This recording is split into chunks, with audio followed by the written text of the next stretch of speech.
When I found out that we were going on tour together, I knew that we'd have to divvy up the tunes, and I pretty much gave you, with the exception of Like This, he plays all the Transitions EP tunes, and so we ended up making a tune just so I could have some sort of similar transition.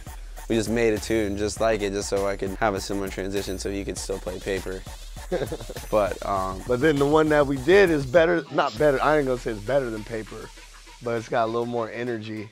And now I'm like I'm trying to bargain with him so I can get that one and get Paper. You can have that one back. I'll play Paper all day for sure. Damn. All right, let's figure this out. We'll talk sidebar. Okay. Sidebar.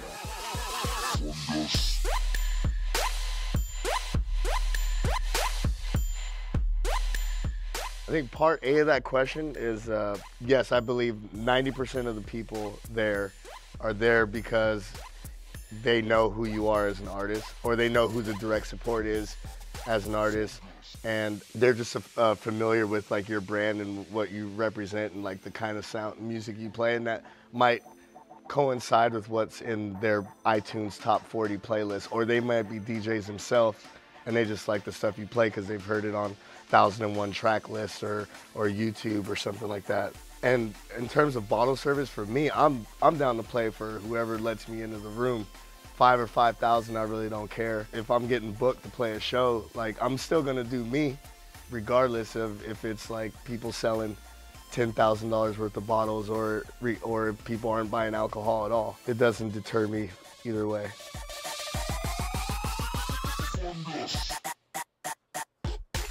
I think that there should be all ages shows. I think sometimes it should be a 21 plus environment. Some clubs are better that way. You know, some clubs are better as 18 plus, some parties are better 18 and under.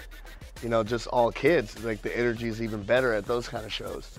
So I guess it's all depends on, you know, your mood and how you're feeling that day, or if you want to play those kind of shows. You know what I mean? I think that like in like a happy world, it would be able to be 16 and up at every show. But I feel like 16 and up shows are good because for the artists, because the energy is almost guaranteed to always be high. So like from the artist side, like that's cool, you know, you sell merch, you got people who are super into your music that are young and that are gonna still be fans when they're older. But then at those shows, a lot of people over 21 don't want to go to 16 and up shows because they're too cool for school. And they don't want to be around kids that are younger than them that may or may not be super fucked up when they're just trying to have a drink or two and enjoy the music. So it's like, it's a catch-22.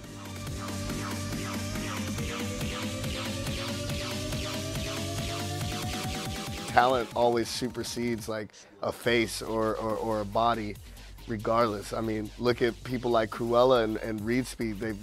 Especially Reed Speed. She's maintained, you know, a position in the scene off just releasing good music for the last 15 years. So I don't even look at people as like them being female or male. I just look at them as being artists. There's really no difference between men and women when it comes to like music production or writing music, you know? Yeah, with that being said, shout out Feifei and yeah, Jesse Andrews. Brazzabelle. I love you, you're so beautiful. Yeah, Cruella and, you know, dude. Who else? Fucking Iconica. Nervo.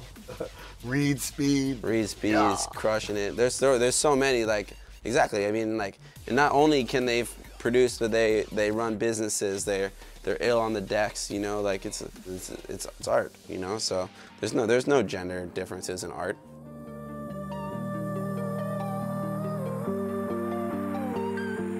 I ain't gonna lie, man. Like I'm glad that like there is categories for dance music now in the Grammys. even though it may not be televised and not as important to the rest of the world.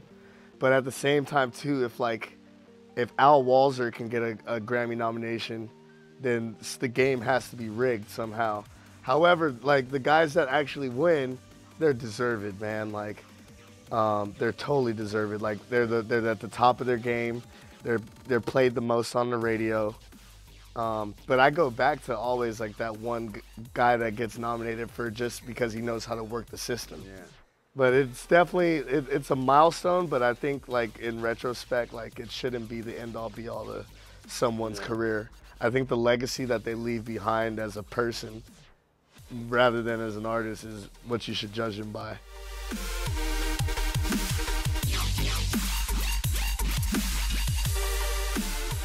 I personally feel that instruments have nothing to do with the future of dance music. Like, I mean, it can be done, and that can take you to like the next level. Like it's done for people like Pendulum and Netsky, and even like Disclosure and stuff like that. That's cool, but like I don't think it's the end all be all source of what defines you as an artist. I think these are just like marketing ploys to get higher billings on festivals and stuff like that. Yeah. And it's cool to see. Live set. Yeah, you know, but it's just something different. It's like live set as opposed to DJ set, but they're playing the same exact songs. For me, like I want to hear a fucking DJ set because that's the highest quality music you're gonna hear, man. If you can't play a bass guitar and like make some crazy massive patch growl, like they're like, not to say that I wouldn't want to go see a Skrillex live set, but like I want to hear those like drums that can't be made on a drum set. That's why it's electronic music. You make them on a fucking computer, like they can't be made. They're like. People are judging us and shit. They don't realize that we're making sounds that don't exist in the world. And they like a guitar is a guitar, a bass guitar is a bass guitar, a drum set is a drum set. I mean, there are variances on it. But when you sit down on a computer, your options are limitless. And like, so I don't think the future of electronic music resides strictly in live instruments. Maybe it's going to be a part of it. I think that would be cool, and I would love seeing it, like stuff like Disclosure and like Netsky Live is amazing and stuff like that. But like. I would much rather just rage out to something that sounds extremely good quality because it's made on a computer with mastering and all this stuff that I don't think you could get out of a live. Yeah, plus, I mean, dance music is built or is made for not the person listening to it on headphones or like those little Beats by Dre earbuds. It's made for like the loudest rig possible. Yeah. And that's like what the whole sonic thrill of going to the concert is the shock value of hearing when that crazy massive patch or that build up and then that first like hit that's like or like whatever, you know. That's what it's all about for me at least. Boba Fett, that's me. Yeah, dude, I'm the son of Jango Fett. The only clone that was grown at normal age speed.